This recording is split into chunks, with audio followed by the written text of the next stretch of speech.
Ayan mga kahimala. So, dito na kami sa bagong bahay na nilipatan namin.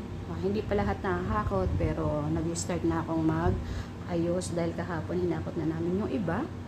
So, nailatag na, pwesto na yung kama, cabinet, at saka yung cabinet ni Madam sa kanyang bigyan ng mga anik-anik. Then, ayan.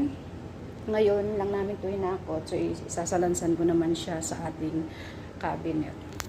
So, pang mga laman niya. Ayan. Linis pa. Ito yung dala namin mga damit kanina. So, sinalansan ko na rin. Ayan. Medyo okay na yan siya.